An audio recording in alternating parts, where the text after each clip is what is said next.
हिंदुस्तान और पाकिस्तान में एक बुनियादी फर्क है कि हिंदुस्तान हकीकत में जीता है, जबकि पाकिस्तान जो है वो ख्वाबों की दुनिया में रहकर ही खुश रहता है। हैप्पीनेस इंडेक्स तक तो अच्छा है, लेकिन उसके बाद शर्मिंदगी का सामना करना पड़ता है, और वही शर्मिंदगी आज पूरा पाकिस्तान कर रहा है, क्योंकि हिंदुस्तान ने ऐसा सबूत दिया है जो पाकिस्तान को आज पूरी दुनिया के सामने एक्सपोज कर रहा है। वो पाकिस्तान जो झूठ की बुनियाद पर जीत का जश्न मना रहा था, शहरों में पटाखे फोड़ रहा था, प्रधानमंत्री ऐसे रिएक्ट कर रहे थे मानो जैसे दुनिया के बादशाह बन गए हो, लेकिन अब मुंह छिपाए नहीं छिप पा रहे। वो शर्मिंदगी है जो पाकिस्तान की तारीख में लोगों को याद रहेगी, क्योंकि भारत ने न सिर्फ पाकिस्तान के आतंकी अड्डों, सैन्य ठिकानों को मलबे में बदला, बल्कि अब दुनिया के सामने पक्का सबूत रख दिया। और इस पक्के सबूत का असर यह है कि पाकिस्तान की बची कुछ इज्जत भी तार तार हो गई, क्योंकि पाकिस्तानी सेना जो है वो तो अपने चड्डी बनियान ऑपरेशन, मसूर की दाल ऑपरेशन के नाम पर सोशल मीडिया पर बकैती कर रही थी। उनके रक्षा मंत्री को हमने देखा, जी सबूत कहां पर है, सोशल मीडिया पे ले लो। एक सबूत नहीं दे पाए, एक कहानी जो है उनकी जो मुंह से कही गई वो साबित नहीं हो पाई। लेकिन हिंदुस्तान की फौज जो थी वो आज तैयारी के साथ आई थी। सैटेलाइट इमेज से लेकर ड्रोन फुटेज, सीसीटीवी रिकॉर्डिंग, खुफिया डेटा की ऐसी बौछार की कि दुनिया ने इंडियन आर्मी का प्रोफेशनलिज्म देखकर कहा, वाह, फौज हो तो हिंदुस्तान की जैसी। हिंदुस्तान की फौज का भी आज मैसेज साफ था कि गुरु, हम ठोकते हैं, सबूत देते हैं, तुम बकवास करते रहो सोशल मीडिया पर, तुम रोते रहो सोशल मीडिया पर। कसम से कह रहे हैं, इंडियन आर्मी की प्रेस कॉन्फ्रेंस जो थी वो किसी ब्लॉकबस्टर एक्शन मूवी से कम नहीं थी। हर दावा जो किया गया वो सबूतों के साथ था, हर सवाल का जवाब जो था वो तीखा और ठोस था। डीजी ऑपरेशन ने जब माइक थामा और ये कहा कि हमारा काम निशाना साधना है, लाशें गिनना नहीं, तो लगा कि यार पीछे से सीटी मार मूवमेंट था वो। और सारी दुनिया जो है वो आज हिंदुस्तान को देख रहे, और हिंदुस्तानी जो है वो मंद मंद मुस्कुरा रहे, कह रहे हैं भाई साहब फौज हो तो ऐसी। हिंदुस्तान की तरफ से कहा गया कि कब्र खोदने का काम जो है वो पाकिस्तान का है, वहां लाशें कितनी गिरेंगी वो हम तय करेंगे। और ये हुआ भी। हिंदुस्तान ने 100 से ज्यादा आतंकवादी ठोक दिए, जिसमें कंधार हाईजैक के मास्टरमाइंड मुफ्ती अब्दुल रऊफ असगर, पुलवामा के गुनहगार यूसुफ अजहर शामिल थे। इसके अलावा पाकिस्तानी सेना को झटका लगा। पाकिस्तानी सेना के 35 से 40 अधिकारी मारे गए हैं। 4-5 के तो नाम भी सामने आ गए हैं, और कुछ में तो शहबाज शरीफ खुद मौजूद थे उनके अंतिम क्रियाक्रम में। हालांकि हम चाहते हैं कि आप भी हमारी एक मदद करें, हमारे व्हाट्सएप चैनल से जुड़े। लिंक हमने डिस्क्रिप्शन में और कमेंट सेक्शन में पिन कर रखा है। आप जुड़ेंगे तो इससे हमारी ताकत बढ़ेगी और आप तक जल्दी हमारे वीडियोस पहुंचेंगे। हिंदुस्तान का संदेश बड़ा क्लियर था कि इस बार मारा है, अगली बार फिर मारेंगे, जगह तुम्हारे घर में। और ये सब कुछ प्रेस कॉन्फ्रेंस में था, और हिंदुस्तान की प्रेस कॉन्फ्रेंस ने दिखाया कि प्रेस कॉन्फ्रेंस होती कैसे है, क्योंकि पाकिस्तान में जो हुआ था वो सर्कस का तमाशा था। हिंदुस्तान की प्रेस कॉन्फ्रेंस में प्रोफेशनलिज्म की मिसाल थी, सबूतों का पहाड़ था, तंज का तड़का था। सैटेलाइट इमेज से लेकर ड्रोन फुटेज, हर दावे को पुख्ता किया गया। सवाल जवाब में कोई ड्रामा नहीं था, कोई फिल्मी बातें नहीं, कोई हवाबाजी नहीं। वो गंभीरता, फौजी ठहराव और दुनिया को स्पष्ट संदेश। ये कहा कि वे हिट हार्डर, अपनी कब्र खुद खोद लेना। मानो सीधी बात, नो बकवास, सीधा सीधा कहना कि हम हिट करेंगे, सबूत देंगे, तुम रोते रहो। उधर पाकिस्तान की DGISPR की प्रेस कॉन्फ्रेंस, मतलब भाई साहब हास्यास्पद थी वो। इमोशनल डायलॉग मारे जा रहे थे, ऐसा लगा कि किसी पाकिस्तानी डेली सोप के डायलॉग्स को चिपका दिया गया, उनसे राइटर लाया गया। सबूत के नाम पर शून्य, सोशल मीडिया। कुछ भी सवाल पूछो, सोशल मीडिया।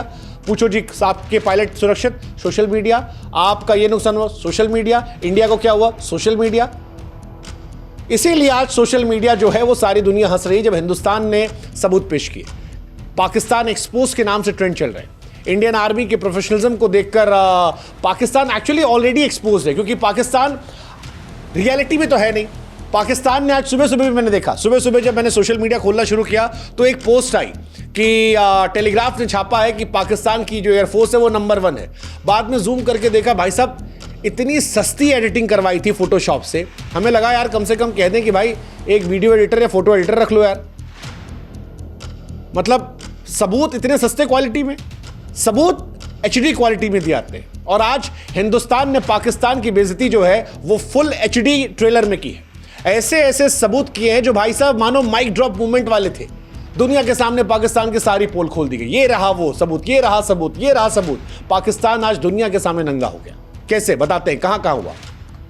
सैटेलाइट इमेज दी गई, दिखाया गया कि मुरीद के जहां पर 26/11 हमलों के लिए आतंकवादी को ट्रेनिंग दी गई थी, जहां पर कसाब ने ट्रेनिंग ली थी, हेडली ने ट्रेनिंग ली थी, अब वो कब्रगाह बन गया है। धुआं धुआं दिख रहा था।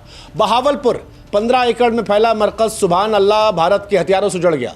मसूद अजहर के परिवार के यहां पर 14 आतंकी जो हैं वो ढेर हो गए। रहीम यार खान एयरबेस, मतलब जो रनवे उनका था उसमें इतना बड़ा गड्ढा किया है कि वो स्विमिंग पूल बनवा लो आराम से। वैसे पाकिस्तान जो एक्सपोज हुआ है उसमें जाके मुंह छिपा सकता है क्योंकि वो बेकार हो चुका है। और यहीं के बगल में उनका वो न्यूक्लियर प्लांट भी था जिसको लेकर उनकी फटी पड़ी थी। फिर भोलारी वाला, वहां पर एयरफोर्स का बेस है। F-16 और JF-17 स्क्वाड्रन घर है। स्क्वाड्रन लीडर उस्मान यूसुफ समेत 5 पाकिस्तानी वायु सैनिक यहां मारे गए हैं और वीडियो में ATC टावर जो है धुआं धुआं दिखा है। सरगोथा एयरबेस, पाकिस्तान का सबसे महत्वपूर्ण एयरबेस जहां पर न्यूक्लियर डिलीवरी सिस्टम थे, यहां पर भी रनवे पर भारी नुकसान पहुंचा है। चकलाला का नूर खान एयरबेस इस्लामाबाद से 10 किलोमीटर दूर है। VIP ट्रांसपोर्ट केंद्र है, वहां पर रडार और हैंगर जो है तबाह कर दिया गया है। जैकबाबाद और चुनिया एयरबेस, यहां पर भी नुकसान पहुंचाया गया। कुल मिलाकर पाकिस्तान को हर तरफ से नुकसान जो है वो हिंदुस्तान ने पहुंचाया। इनफैक्ट जो वीडियोस या जो सबूत पेश किए गए उसमें पाकिस्तान के विमानों का मलबा भी दिखाया गया। हवाबाजी नहीं थी। 3 पाकिस्तानी जेट जिसमें 2 JF-17 और एक उनका F-16, इनका मलबा दिखाया गया। DG एयर ऑपरेशन ने कहा कि हमने कई सारे पाकिस्तानी पैरामिलिट्री फोर्स के विमान जो हैं वो मार गिराए हैं। हालांकि संख्या में हम नहीं पढ़ना चाहते क्योंकि संख्या अभी युद्ध जारी है। लेकिन कुल मिलाकर एक बात जो स्पष्ट है वो ये कि जो आज सबूत पेश किए गए ये पाकिस्तान की मनोवैज्ञानिक तौर पर बहुत बड़ी हार है। क्यों कह रहे हैं ऐसा?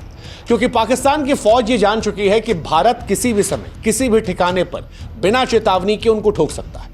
वो अमेरिका की गोद में जाकर बैठे हैं, अमेरिका से पैसे ले रहे हैं, अमेरिका चीन और इंडिया के बीच में उनको पाल पोस रहा है। वो सारी बात अपनी जगह पर है, लेकिन हिंदुस्तान से अगर वो गुस्ताखी करने की कोशिश करेंगे तो अब उनकी सेफ जोन थ्योरी जो है वो कूड़ेदान में। भारत ने साफ कर दिया, आतंकी भेजोगे तो फिर तुम्हारे जनरल के दफ्तर उड़ाए जाएंगे, पाकिस्तानी सेना के बड़े बड़े अफसर टपकाए जाएंगे। और पाकिस्तानी सेना के अफसर टपकाए गए भी हैं।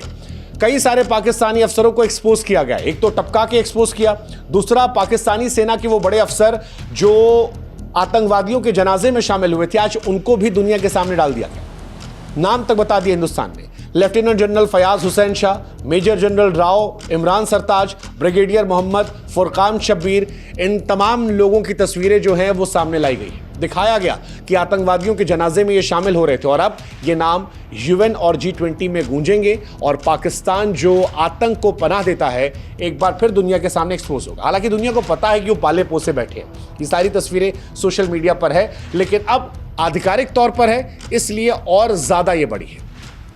अब इंडिया एक तरफ सबूतों पर बात करता है, दूसरी तरफ वो पाकिस्तान है। 5 फाइटर जेट गिरा दिए, सबूत कहां है? सोशल मीडिया पर। ISPR की प्रेस कॉन्फ्रेंस, सबूत कहां पर है? सोशल मीडिया पर। और इसीलिए आज दुनिया कह रही है कि तुम सोशल मीडिया के ही हीरो, तुमने जंग भी सोशल मीडिया पे ही जीती है। क्योंकि ऑपरेशन सिंदूर के जरिए भारत ने पाकिस्तान को न सिर्फ धूल चटाई बल्कि दोनों देशों की सैन्य ताकत, रणनीतिक ताकत और प्रोफेशनलिज्म को लेकर भी श्रेष्ठता साबित कर दी। और बिल्कुल क्लियर था, 9 आतंकवादी कैंप तबाह, आतंकवादियों की कब्रगाह, पाकिस्तान को मनोवैज्ञानिक तौर पर हराया, 100 से ज्यादा आतंकवादियों को ठोका, जिसमें कंधार का बदला था, पुलवामा का बदला था, संसद हमले का बदला था, इन सब को ठोका। अलग अलग कैंप्स तबाह किए जहां पर नए आतंकवादी पैदा होते, उनके एयरबेस को तबाह किया, जिससे उनको पता लगा कि जिस वायुसेना के गुमान में वो थे वो खत्म हो गए। जिस पाकिस्तानी सैनिकों को लेकर वो फक्र महसूस करते थे, उनकी लाशें भी दिखाई पड़ गई और दुनिया की नज़र में उनको बेइज्जत भी किया। क्योंकि दुनिया को भी पता लगा कि भाई साहब, एक इंडियन आर्मी है जो जब प्रेस कॉन्फ्रेंस करती है तो चिट्ठा लेके बैठती है, सबूत लेके बैठती है, और एक पाकिस्तान की आर्मी है जो जब बैठती है तो बकवास करती है। पाकिस्तान की जनता भी आज कह रही है कि भाई साहब, हमारी सेना क्यों सबूत नहीं दे पा रही? पाकिस्तान के अंदर तो पटाखे फोड़े जा रहे हैं, लेकिन अगर सबूत दे दें तो शायद वो भी कुछ कह ले। लेकिन हम तो यही कहेंगे कि वो जो गड्ढा खोदा गया है उसी में आज मुंह छिपाइए, क्योंकि बाकी जगह नहीं है।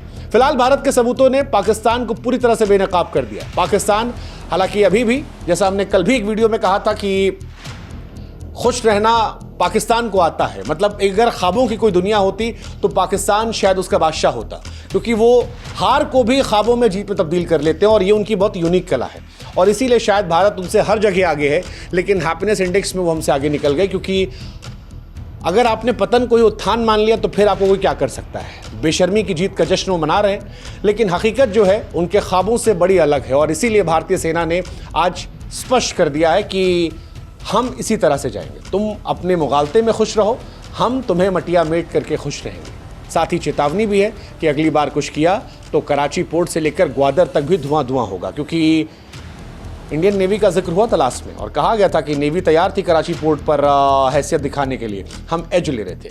पाकिस्तान ठीक है, मतलब हमारे सबूत चले गए। बाकी पाकिस्तानियों को इतना ही संदेश है कि भाई साहब आप भी अपने ऑपरेशन चड्डी बनियान वाले वीडियो अपलोड कर दो। हमने तो दुनिया को दिखा दिया कि कैसे बाजी मारी जाती है। आप जश्न मनाओ, लेकिन कुछ खबरें जो हैं वो और बढ़ा लो और अपने भी ऑपरेशन की कुछ तस्वीरें ले आओ। नहीं तो इंतजार करो, क्योंकि हमारे साइड से कह दिया गया है कि ऑपरेशन सिंदूर जो अभी ख़त्म नहीं हुआ है। आप बैठे हो डोनाल्ड ट्रंप की गोद में, लेकिन अभी भी पिक्चर बाकी है मेरे दोस्त। ये खामोशी जो है ये तबाही के पहले की खामोशी है। इंतज़ार करो, फिर वही है, कायदे में हो जाओ, फ़ायदे में रहोगे, नहीं तो ऑपरेशन सिंदूर कंटिन्यूस।